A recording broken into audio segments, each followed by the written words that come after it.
All right, everybody. This is part two of what I promised would be 30 days of Fuji. Actually, today is 30 days of Fuji, my return to my favorite system. And we're back here on the X-H2s, filming today in F-Log. Audio's going through the Shure. What else are we doing? We're doing a little screen record here with QuickTime.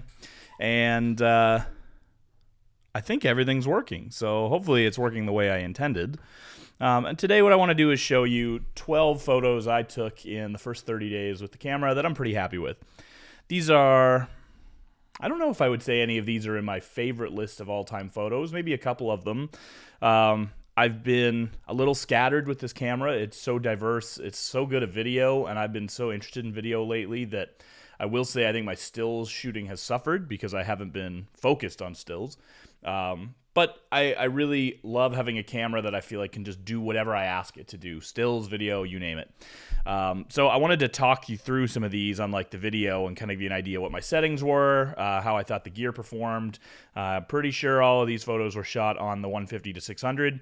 I really bought the 15 to 45 XC lens, mainly for stuff like this, vlogging, just in case I want to shoot a landscape. I've got it in my pocket. I keep pooping on this lens because I hate the build quality, and I really do hate the power zoom a lot. I hate it every time I turn the camera on. It goes like a little cyber shot. But I mean, the quality's great. I think that it's sharp, and I mean, you know, overall, I think it's a pretty good piece of kit. So let's get into some photos here. So where are we gonna start? I didn't organize these. So, we are here in on one, and this shot was taken when? This was July 27th at 8 o'clock in the morning. And what do we got here? So this is a loon on a Kawarthas lake. Did some edits. I don't know if I have the edits saved. No, I think these were the exports. So next time I'll show the original edits and the raw. But I haven't been actually shooting raw. I think that's why I did it this way, because all of these were JPEG. I just learned, On One confirmed for me that they're going to have Fuji support for the X-H2s. They said probably in the fall, so they advised me in the meantime just to convert to DNG files. So if you're shooting this camera and having this problem, Adobe makes a free program, just Adobe, it's a RAW converter, and I didn't really look into it because I thought it'd be too much work, but it's really not. You just bring your photos off the camera, you've got a folder full of RAWs, you open up this Adobe utility, and you just click the folder, and then you tell it where you want to save them, and then it will just take all of those Fuji RAW files and convert them to DNGs.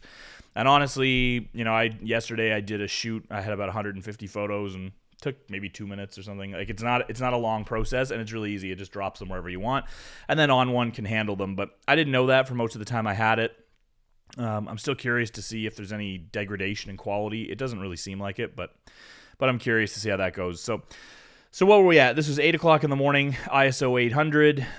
These are probably all going to be at f8, and this was at 1/500th. I'm still trying to figure out, you know, where I'm comfortable with settings. But yeah, this is pretty standard for how I would shoot. You can see like we were getting some sun onto the loon. I like the reflection. I like the action. It's not the sharpest photo. I probably could have been at a higher shutter, but just a cool moment. Pretty bird. It's nice to see some of the colors. Loons have some like purples and blues in the black, as a lot of animals that look black do. So it's not like perfectly bringing it out here, but I thought this was nice, and it's a bit of the reflection. All these loon shots are from a kayak, so I'm still trying to figure that out, but I liked this one.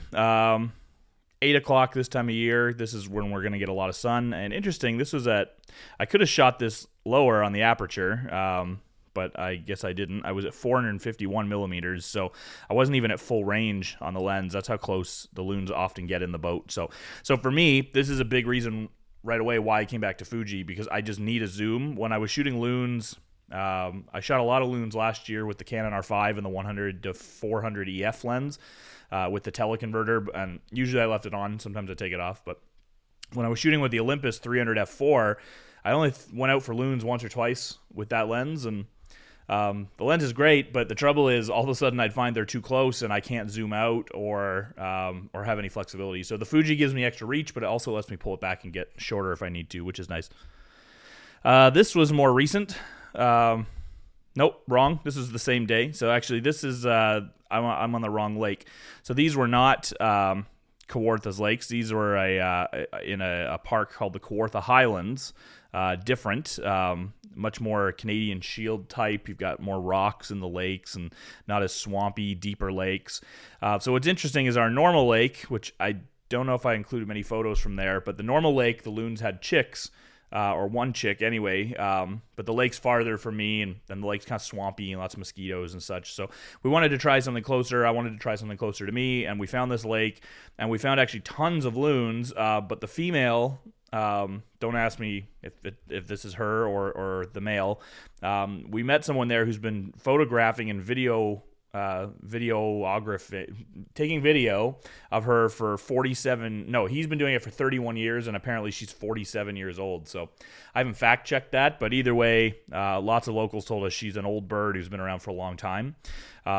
So I believe that this is probably the female, and I think that's probably the male. Again, this one, these are all shot with the standard film sim colors, so I wasn't doing anything too crazy.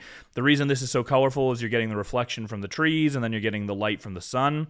I chose to focus on the back bird here and let the front one drift. So it's... again, I mean, it's with the heat haze and the lack of contrast, you're not going to get super crazy feathers, but you can kind of see a bit more of the difference.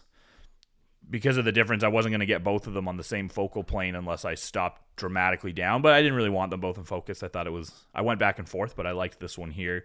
I thought he was a little creepier. Not sure about the horizon at the top. Probably, yeah, there's some blown highlights up there, but still liked it. Again, 8 o'clock in the morning, so you can see how intense the sun was already by that time of day. ISO 400 this time. So that's the thing too, like people saying like it's only a sunny day lens, and I honestly don't think so at all. I've shot this, as you'll see, pre-dawn, but at f8, at 400, at 125, and this was fine. I mean, I really don't think this would have been sharper at a higher shutter. I did some other shots, and I think 125 handheld with a body with stabilization on a lens of stabilization, I think was more than comfortable. My friend Matt was shooting the lens, I think, down at like 1/30th and getting sharp shots. So, but I mean, he's freakishly still. This was the same day, so you can see this is 6:30 in the morning. So the sun had started teasing its way up, but wasn't really fully up yet. So this is at 1/250th, and now we're at ISO 2500. I have denoised this, but I mean, I'm quite happy. I mean, there was really no noise issue with it at all. And again, this is coming from a JPEG. This is one of my favorite shots. In hindsight, this was 600. I might have shot this a little bit wider. I do like it tight. I'm a big fan of this. That's the male and the female, I'm thinking, judging in size. Loons are kind of the inverse of some species, where the male is often bigger, from what I'm told.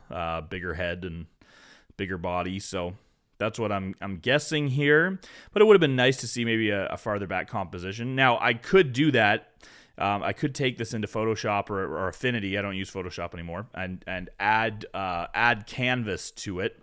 I don't think I can do that in On1, but something to look into, I guess. But I'll just shoot it that way next time. Most of this fog was legitimate. It was quite hazy and foggy that morning. I think I did add a little bit of haze in the edit just to give it. And I was debating going black and white on the edit, but thought I'd leave just like pops of color. But I like this one a lot. This is maybe my favorite from the first month. There's another one I like too. So this is kind of the same earlier. This is the same pair.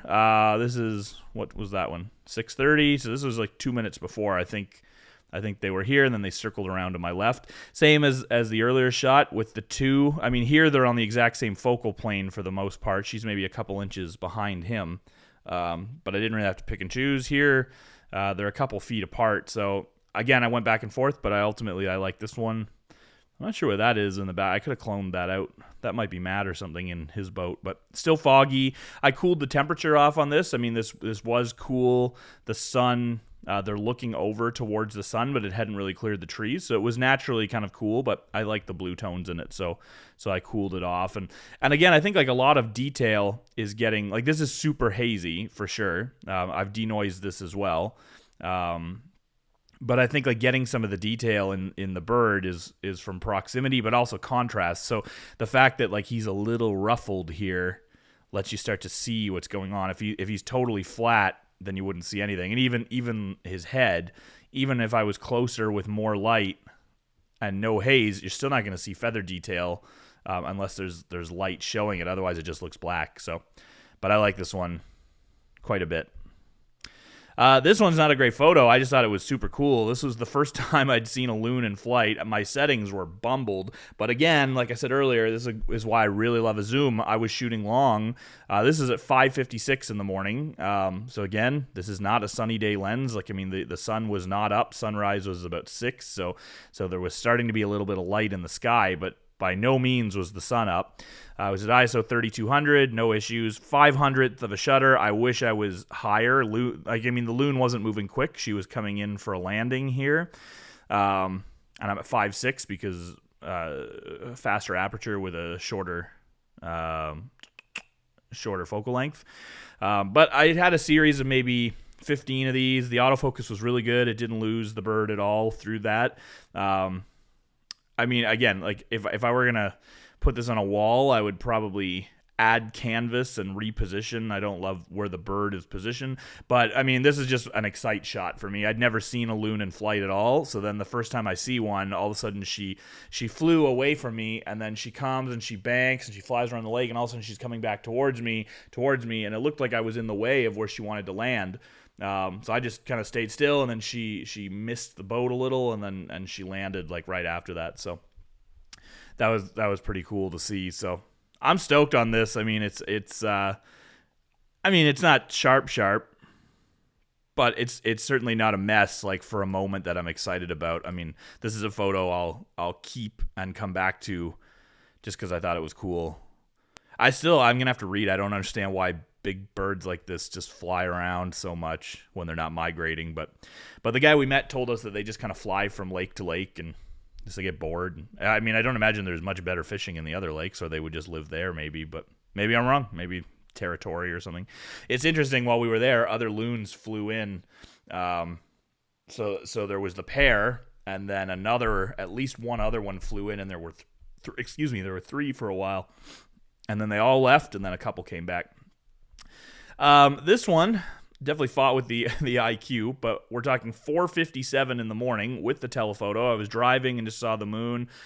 And again, I still think it's cool. I don't even think I edited this. Maybe I turned the saturation, the vibrance up a little. Like you can see the glow. So the sun wasn't going to come up for another hour, but you could see the glow on the horizon with the moon and the highlight. This is ISO 12800, 1/30th handheld. So again, I'm pretty happy with that. So overall, I mean, again, like for capturing, I don't think that's unusable. I mean, I think a shot like this would be pretty cool on like a GFX or something, but I mean, this isn't I was literally just driving and saw the moon, thought it looked cool, and I wanted to capture it. So not something you see all the time.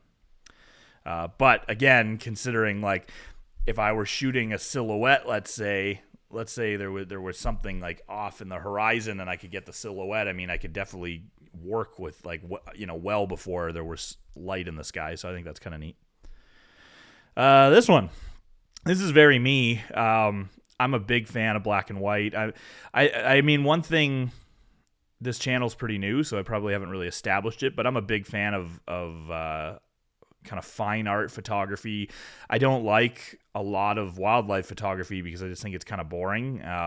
Unless for me, if you're capturing an amazing moment and everything comes together, that's great. But I do think a lot of wildlife photographers, especially ones who don't edit, I can't even get with it at all because I find it too boring. I think natural light and colors can be amazing, but they're often not, and that was the case here.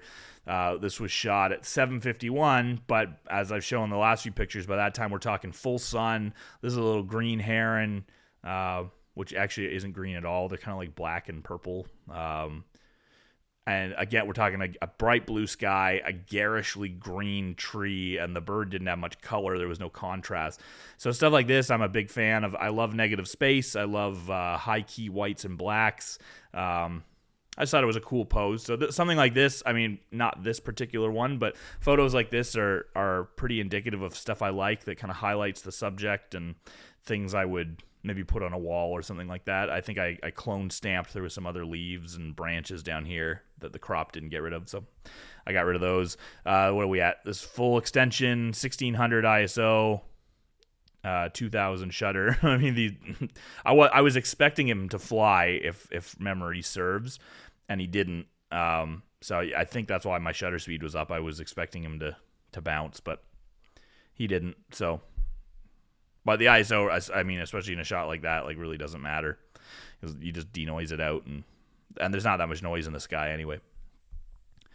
We'll come back to that. Okay, I guess we can. I cheated. I spilled the beans. This is probably my favorite shot with the camera. Again, sentimental reasons. So this is a different lake. This is the lake with the chick, and I just really like it. The image quality, I kind of blew. So we were right after sunrise that day, very little light. This I might have edited from the raw, painful process, but this and actually this I remember looking. This was at f10 for no reason. I must have hit my aperture ring and accidentally slipped up to 10. So that would have been nicer at 2/3 of a stop quicker at 8 or something like that. 250th, pretty standard. I could have dropped that to ISO 1600. I'm fine with. But I just really like the pose. Like, this is a chick we've spent a fair bit of time with this summer. I got a lot of really cool video of I'm assuming it's a her for no reason, so I'm calling her. Got a lot of really cool video of her this week, and like at this point she's a total teenager. She's starting to get the loon spot. She's bigger. She was hunting for herself a little bit. It was really cool to watch. But she was, what was this was 3 weeks ago. She was a fuzzy, like a little, you can't, there's no color here, but just a little brown down bristly chick. So I really thought this one was cool. I just love the sight lines. It's kind of like a Canadian alligator or something. Just that one moment there.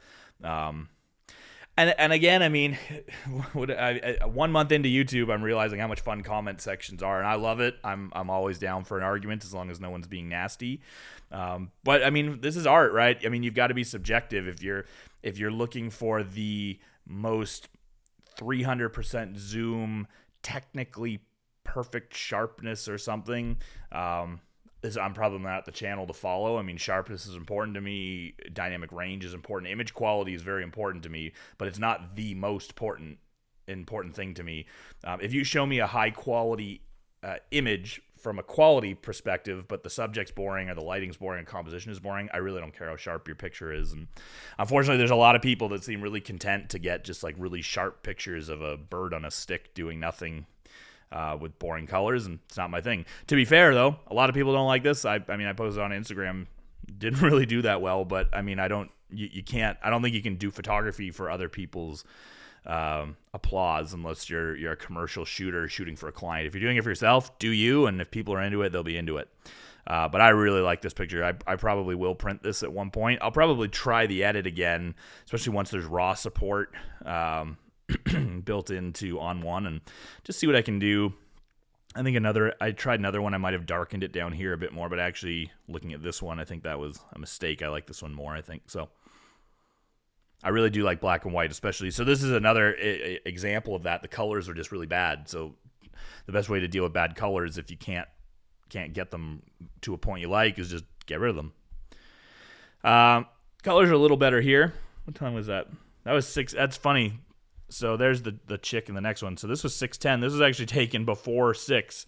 But I guess the light had just cleared the trees. This lake, so the lake with the chicks on it is very flat, like totally flat, no hills surrounding it, like just flat. So the sun kind of hits the lake earlier, whereas the other lake kind of surrounded by highlands and valleys. So when the sun's coming up in the morning, it probably takes an extra 30 minutes to actually get the sun over the tree line, at least this time of year.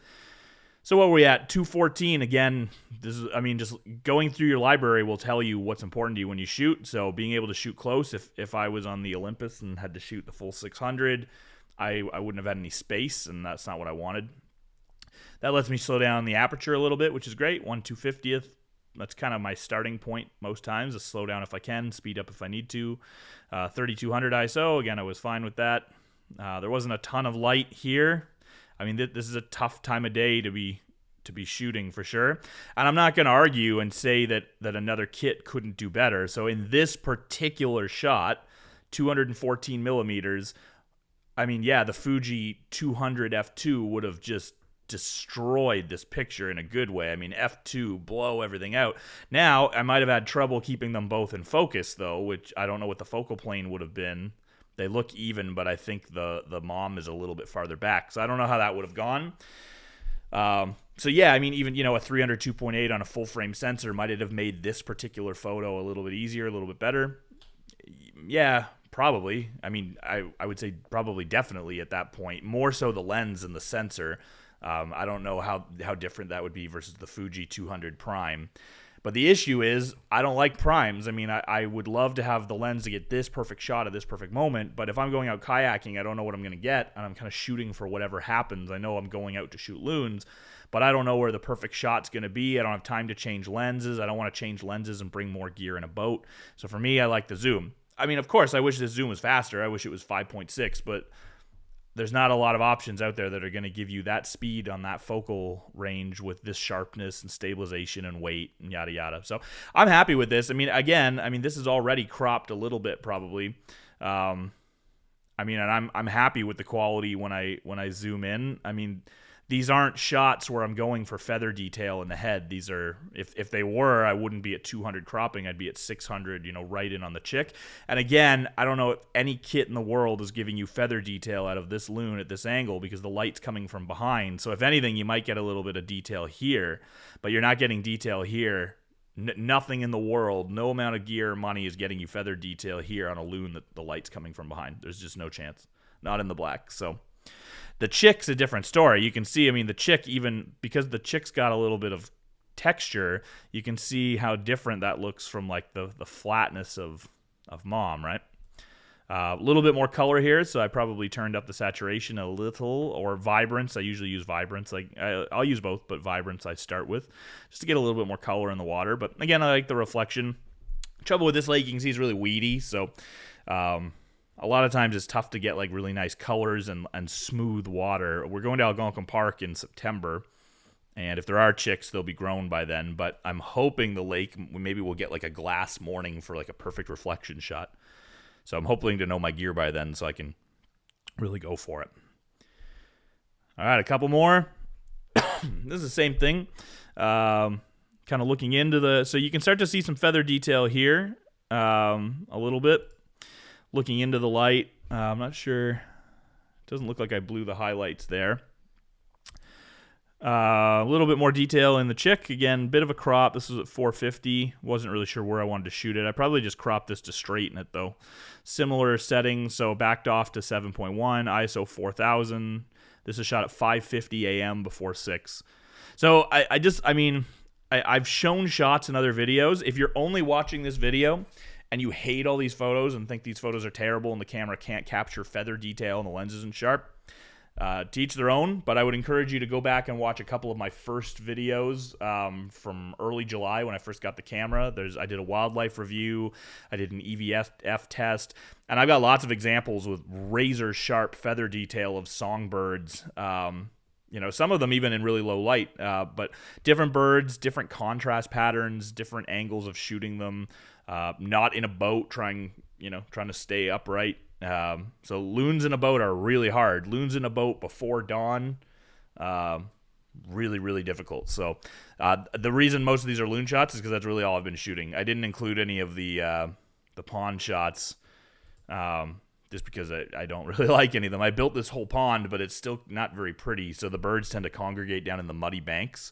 And even though I've seen a ton of cool birds, and I'll do a pond recap at the end of the season, I've seen a lot of cool stuff. I haven't really taken a lot of cool photos, so I think next year is going to be more of that. This is pre-dawn as well. This is just a flight tracking test. This is an osprey. pretty happy with that. So 1/1000th, I wasn't even preparing for that. He just kind of flew by, and then kind of flew by, and then see what happens. So 2000 f8 600 tracking, never had a problem. So I mean, it's a silhouette, but you can see the silhouette is quite sharp. So I just like that. I mean, he was flying into an orangey sky. I've played with the color a little, but I mean, the raw is not that far from this. It's definitely the same color. I didn't change the color. I just increased the intensity a bit. And lastly, same thing here. This is a muskrat. This was manual focus at 5:21 in the morning, so autofocus was not having it. 1/60th, 4000 at f8. But I'm pretty happy with that. Again, manual focus in the kayak. I just saw him out there. I think I added a vignette here in the edit that in hindsight I don't like. I would take that off. But again, the color, like we're talking very early, first pinky glow, just hitting the water. And yeah, I mean, this is 5 o'clock in the morning. There's no sun. There's barely even glow on the horizon. So I'm in a little photography wildlife club of some of my peers here, and we give ourselves challenges. So we had a silhouette challenge, and I love mammals. So when I saw this guy, I thought, I'm getting a picture. And my autofocus system said, I can't see anything. We're not taking a picture. And I said, all right, then we'll do this old school. So those are my first 12 images. I think there's a good, like looking at them here, I think there's a pretty interesting variety of, we've got, okay, the bird in flight autofocus tracking worked. The low light worked. These are all pictures I don't think I could have gotten on my Olympus EM1X. I don't think it would have tracked the bird this easy, especially in these lighting conditions. And I don't think it could have done well in these extreme low light conditions. And as I said, the fixed 300mm lens, I don't think could have, I mean, I knew for a fact it can't give you that flexibility. I would have had to control the boat and the bird, which would have been hellish.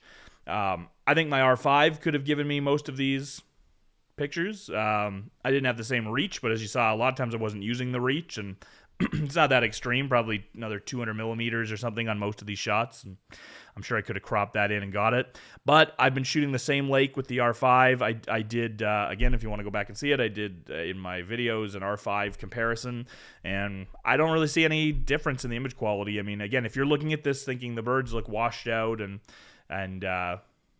you don't like the image quality, I don't think the R5 shot it any different. I really do like the image quality of this. I think I don't tend to be a fan of like super tight portraits on a lot of animals. So rather than wait and try to get like the tight detailed portrait, I've been more interested in trying to get a pose or something that's interesting for me. But looking at them, I can kind of see. I mean, most of these I don't love, but I can see what I like, and these are some of the highlights of the days, and I can see what's getting better and what I'm not happy with. So I can see like the water quality, the time of day, the poses, and I know I'm going to have a few more cracks at loons before the season ends. So learning behavior, learning which lakes has which birds that I want, and just going to stay on it and keep trying. So I think we're going to get better. I'm not going to do a monthly recap, but I will, maybe when loon season's over, I'll do a recap and come back to how my loon shooting progressed and changed. But if you do want to see a difference between the cameras, I did compare loons on the boat I think I called it Why the Fuji is the R5 Killer. I'm not sure if I've learned how to link videos. If I have, maybe it's here, but it's probably not. But yeah, I mean, I really don't see a difference in the sensor. And if you're a Canon or Sony fan and you're really mad at me for pooping on your gear, it's not that I think the gear's bad. I just think all of a sudden, a month ago, today, 4 weeks ago, Fuji came out with a camera that I think delivers the same results at a fraction of the price. So I'm not going to shy away and say that spending money doesn't mean something's better. And to be fair, that's what I thought about the R5. When the R5 came out, I said, yeah, 5,000 plus Canadian for this camera is expensive. But look at what it does, that nothing else can do that in this package. I thought that was amazing. But in the bottom of my heart, I truly believe the Fuji can do everything the R5 can do. And it's way cheaper. I think $3,200 versus like $5,200 in Canada. It's a big difference. Lenses are cheaper. I just like it more. So there are a few things. Fuji, if you see any of this stuff, please update the ISO dial. Everybody is really mad that you took that away. It's an easy firmware fix. Just change it. So give it back. And yeah, I think that's all we need. Actually, I just got my first overheat warning, so we'll see. It didn't overheat, but it is 40 degrees Celsius today, and I've been recording for Wow, I thought it was going to be 20 minutes, but it looks like it's over half an hour. So it's been a long one, but yeah, we'll see. It's not overheated yet, but it does not like 40-degree heat. We're in 30 frames per second 4K, so keep an eye on that. Thanks, guys.